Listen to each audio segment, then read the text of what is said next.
আসসালামু আলাইকুম। গাজার মতো লেবাননকে নিয়ে লেবাননের যুদ্ধবিরতি নিয়ে নতুন নাটক শুরু করেছে ইসরায়েল। ইসরায়েলের যুদ্ধমন্ত্রী, প্রতিরক্ষা মন্ত্রী কাটস বলছে লেবাননে যুদ্ধবিরতি হয়েছে, আমরা মেনে নিয়েছি, সেটা ঠিক আছে। কিন্তু লেবাননের যেই জায়গাগুলো আমরা দখল করেছিলাম সেই জায়গায় আমাদের অপারেশন অব্যাহত থাকবে। এবং মনের মতো করে লেবাননের সীমান্তের ভেতরে একটা হলুদ কালার দাগ দিয়ে দিয়েছে। বলছে এই হলুদ অঙ্কিত এলাকার ভেতরে আমরা সামরিক অপারেশন চালাবো। এখানে যা কিছু আছে আমরা গুড়িয়ে দেব। এখানে কোনো অস্ত্রধারী দেখলে আমরা গুলি করব। লেবানন কি ইসরায়েলের মামার বাড়ি? গাজা একটা যুদ্ধ বিরতির শর্ত হিসেবে ইউলু লাইন ডাক দেয়া হয়েছিল। বলা হয়েছিল যুদ্ধের দ্বিতীয় রাউন্ডে গেলে সেই ইউলু লাইন থেকে পিছু হটবে ইসরায়েল, চলে যাবে রেড লাইনে এবং থার্ড স্টেজে পুরো গাজা ত্যাগ করবে। ইসরায়েল কথা রাখেনি। তারা ইউলু লাইনকে পার্মানেন্ট লাইন বানিয়ে তারা গাজার গাজার 53% অংশ এখনো দখল করে রেখেছে। শুধু তাই নয়, তারা গাজার আরো বেশি ভিতরে, যেটা ইউলু লাইনের বাইরে, সেটাও দখল করার চেষ্টা করছে।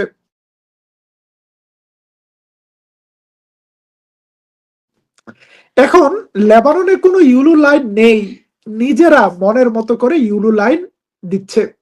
লেবাননের এইসব ঘটনায়, ইসরায়েলের এইসব খাসলতের কারণে লেবাননের মানুষ মনে করছে তাদের সাথে বিশ্বাসঘাতকতা করা হয়েছে। আজকে লেবাননে একজন ফরাসি সেনা নিহত হয়েছে। ফরাসি সেনা গুরুতর আহত অবস্থায় তাকে একটি হসপিটালে নিয়ে যাওয়া হচ্ছিল করে।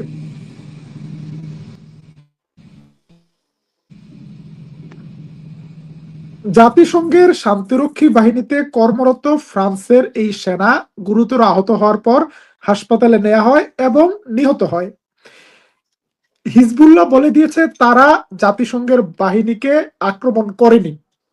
হিজবুল্লাহ যদি আক্রমণ না করে তাহলে জাতিসংঘের বাহিনীকে কারা ফায়ার করেছে, কারা ফ্রান্সের সেনাকে হত্যা করেছে, কারা ইমানুয়েল ম্যাক্রনের প্রতি প্রচন্ড বিরক্ত ছিল, কারা বলেছে লেবাননের যুদ্ধবিরতি আলোচনায় ইমানুয়েল ম্যাক্রনকে কোনো জায়গা দেয়া হবে না। সেই প্রশ্ন রেখে আমরা আজকের লাইভ শুরু করছি।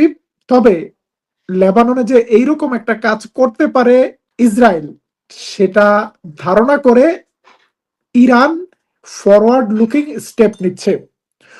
গতকাল ইরানের পররাষ্ট্রমন্ত্রী আব্বাস আরাকচি হরমুজ প্রণালী খুলে দেওয়ার একটা স্ট্যাটাস দিয়েছিল। তারপর 24 ঘন্টায় আমেরিকা যা করেছে আমরা লাইভে এসে আপনাদেরকে তা জানিয়েছি। কোনো চুক্তি হওয়ার আগেই ডোনাল্ড ট্রাম্প বলছে ইরানের সাথে আমাদের একটা চুক্তি হয়ে যাচ্ছে, ইরান আমাদের সব দাবি মেনে নিচ্ছে, ইরানকে 1 টাকাও দেওয়া লাগবে না, ইরান তার পারমাণবিক সবকিছু আমাদেরকে তুলে দিবে, ইরান আজীবনের জন্য পারমাণবিক প্রকল্প বন্ধ করে দিবে, নানা ধরনের কিচ্ছা কাহিনী। এরপর ইরান যেটা করছে, তারা তাদের আইআরজিসির পক্ষ থেকে বলা হয়েছে আমাদের ইরানের জাহাজগুলোকে অবরোধের ঘোষণা দেওয়ার কারণে আমরা আবারও আগের অবস্থায় ফিরে গেলাম এবং হরমুজ প্রণালী আবারও আগের মতো বন্ধ থাকবে। এবং যেই কথা সেই কাজ, Iran closes strait of Hormuz once again fires on tankers. ইরানের অনুমতি ছাড়া যেই জাহাজগুলো হরমুজ প্রণালী ক্রস করার চেষ্টা করেছিল তাদেরকে ফায়ার করেছে ইরান। এই জায়গায় ইরান আর ইরানের আইআরজিসি আর ইরানের পররাষ্ট্রমন্ত্রী আব্বাস আরাকচির অবস্থা দেখলে মনে হয় যে আমি দাঁড়িয়ে যাব, তুমি বসিয়ে দেবা। নিজেদের মধ্যে সমঝোতার ভিত্তিতে একটা টানাপোড়েন তৈরি করেছে ইরান। ইরানের পররাষ্ট্রমন্ত্রী পাকিস্তানের প্রস্তাবনায়, পাকিস্তানের চাপে হরমুজ প্রণালী খুলে দেওয়ার ঘোষণা দিয়েছিল। আবার এখন বলছে যে দেখো, আমরা তো হরমুজ খুলে দিয়েছিলাম কিন্তু তোমরা কথা রাখোনি। তোমরা যেহেতু কথা রাখোনি, আমাদের আর্মি আমাদের কথা শুনছে না।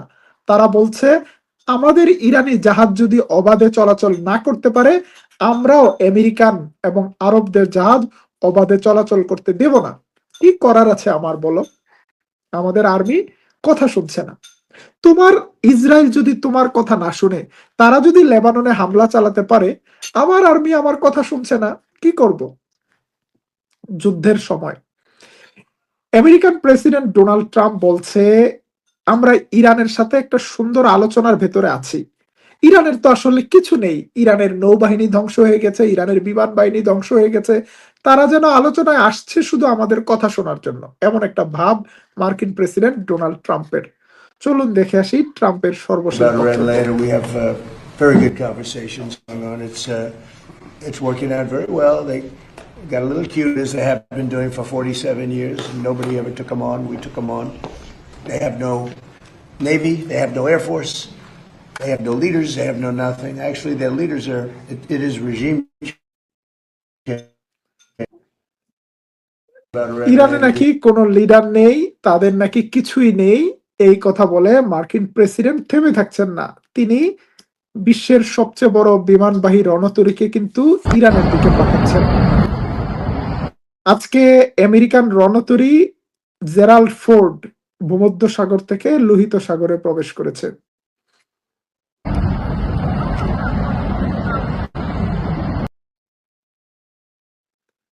ইরান বলছে, আমাদের কি আছে কি নাই টের পাবা কাছাকাছি আসলে। ইরানের আইআরজিসির মেজর জেনারেল নাকবি বলছেন, আমেরিকা যদি আরেকবার ইরানের সাথে লড়তে আসে, এবার একটা বিশ্বযুদ্ধ বেঁধে যাবে, যেন তেন যুদ্ধ নয়, এই যুদ্ধ সারা বিশ্বে ছড়িয়ে যাবে। চলুন আমরা দেখে আসি জেনারেল নাকবির বক্তব্য। منطقی از آقا فرمودن و چه بسا اگر بخواد دوباره ادامه پیدا کنه این جنگ جهانی بشه. আপনারা একটু খেয়াল করে দেখুন এই জেনারেলের বয়স কত, কি দাড়িওয়ালা, এই বয়সেও যুদ্ধের পোশাক পরে আছেন।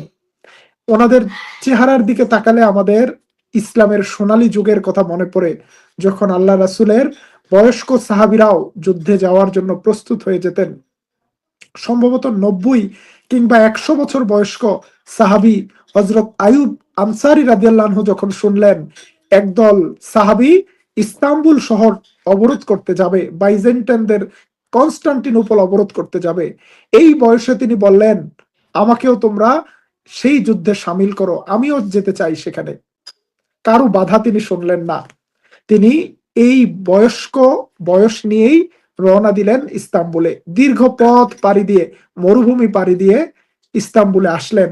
সেনারা অনেক মাস অবরোধ করলো, তারপর এখানেই ওনার মৃত্যু হলো। মৃত্যুর সময় হযরত আইয়ুব আনসারী রাদিয়াল্লাহু আনহু বলে গেলেন যে আল্লাহ রাসূল বলেছেন একদিন ইস্তাম্বুল শহর মুসলমানরা জয় করবে, তোমরা আমার লাশটাকে মদিনায় নিও না, তোমরা আমার লাশটাকে ইস্তাম্বুলের প্রবেশ পথের কোনো একটা রাস্তার পাশে কবর দিয়ে দাও, আমি অপেক্ষায় থাকবো, নিশ্চয়ই আবার কোনো সেনাদল আসবে, সেই দিন আমি যেন তাদের ঘোড়ার খুরের আওয়াজ শুনতে পাই, আমার যেন মনে হয় আমিও সেই বিজয়ীদের কাতারে সামিল থাকি। বয়স কোনো ফ্যাক্ট নয়। আজকে ইরানি জেনারেল যেই বয়সে মিলিটারি পোশাক পরে কথা বলছেন, এই বয়সে সাধারণত রিটায়ার্ড অফিসারদের নাতি নাতনিদের সাথে সুখের সময় কাটানোর কথা, কিন্তু তিনি এখনো ব্যাটেল ফিল্ডে। منطقی از آقا فرمودن و چه بسا اگر بخواد دوباره ادامه پیدا کنه این جنگ جهانی.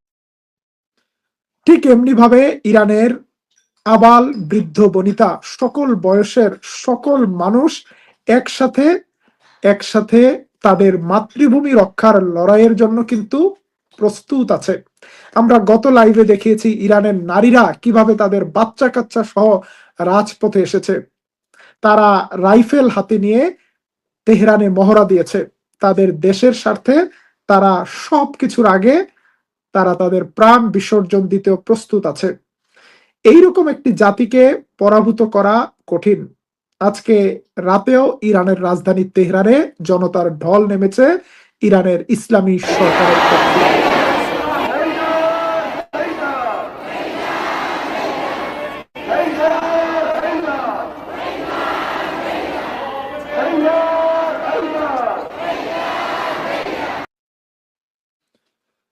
এখানে একটা ইন্টারেস্টিং ঘটনা ঘটছে। মার্কিন যুক্তরাষ্ট্র আলোচনার কথা বলছে। আবার মার্কিন যুক্তরাষ্ট্র ইসরায়েলকে প্রশ্রয় দিচ্ছে। সে কারণে আমেরিকা যেমন করছে, ইরানও সেভাবেই জবাব দিচ্ছে। বাংলা ভাষায় একটা প্রবাদ আছে, যেমন কুকুর তেমন, সেটা আমরা বললাম না, আপনি কমেন্টে বলতে পারেন। চলুন আমরা আমেরিকার সাথে ইরানের এই কূটনৈতিক টানাপোড়েন নিয়ে একটা কার্টুন দেখে আসি।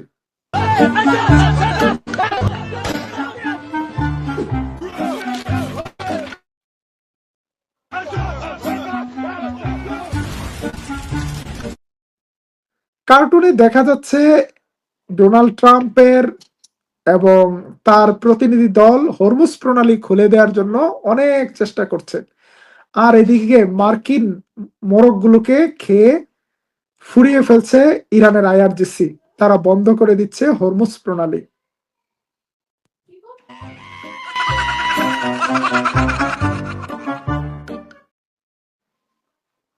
ইরান হরমুজ প্রণালী খুলে দিয়েছিল একটা গুডউইল জেস্টার হিসেবে, কিন্তু ইরানের এই সৌজন্যতার কোনো দাম রাখেনি আমেরিকা, কোনো দাম রাখেনি ইসরায়েল। তারা আবারও লেবাননে লেবাননের ভূখণ্ড দখল করার নতুন ফন্দি এঁটেছে। কথা ছিল পুরো লেবাননে যুদ্ধবিরতি কার্যকর হবে, কিন্তু তারা লেবাননের ভেতরে যেই জায়গাগুলোতে মিলিটারি অপারেশন চালিয়েছে, তারা এখন সেই জায়গায় সকল কিছু ধ্বংস করে দেওয়ার, সেই জায়গাগুলো চিরতরে দখল করার একটা ফন্দি আটছে। কেন, যুদ্ধবিরতিতে তো বলা হয়নি লেবাননের কোনো জায়গা ইসরায়েলের দখলে থাকবে। পুরো লেবাননে যুদ্ধ বন্ধ হওয়ার কথা, কিন্তু ইসরায়েল নামক রাষ্ট্রটি যখন যেভাবে সুযোগ পেয়েছে, তার প্রতিবেশী সিরিয়ার, তার প্রতিবেশী লেবাননের, তার প্রতিবেশী মিশরের প্রত্যেকটা প্রতিবেশীর জায়গা দখল করেছে। এবং কি করেছে তারা, এই জায়গাগুলো আন্তর্জাতিক মানচিত্রে ছোট হতে পারে, কিন্তু এই প্রত্যেকটা জায়গার যে ইতিহাস, এখানে অসংখ্য নবী রাসূলরা মেষ চড়িয়েছেন। এখানের এক একটা গ্রামের লোক বসতির ইতিহাস 5,000 বছরের, 6,000 বছরের। এখানে প্রত্যেকটি স্থাপনাকে বোম্বিং করে গুড়িয়ে দিচ্ছে ইসরায়েল। ইসরায়েল যে কাজটি করছে, এটাকে এটাকে শুধু জেনোসাইড বলা হয় না, এটাকে একাডেমিক টার্মে মেমোরি সাইট বলা হয়, স্মৃতিচিহ্নকে মুছে ফেলা। এইখানে যে একটা সিভিলাইজেশন ছিল, ইসলামের, মুসলমানদের যে অধিকার ছিল, সেই লিগাসি গুলো মুছে ফেলার কাজ করছে ইসরায়েল।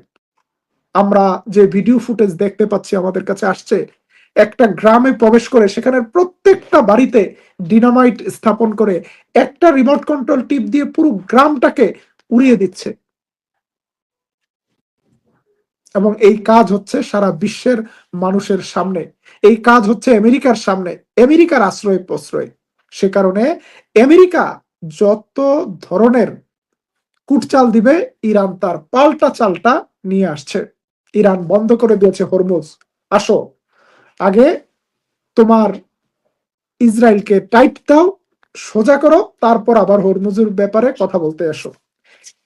এখন পর্যন্ত যেই পরিস্থিতি চলছে, সেই পরিস্থিতিতে একটা টান টান উত্তেজনা চলছে, যে কোনো সময় যুদ্ধ বেঁধে যেতে পারে।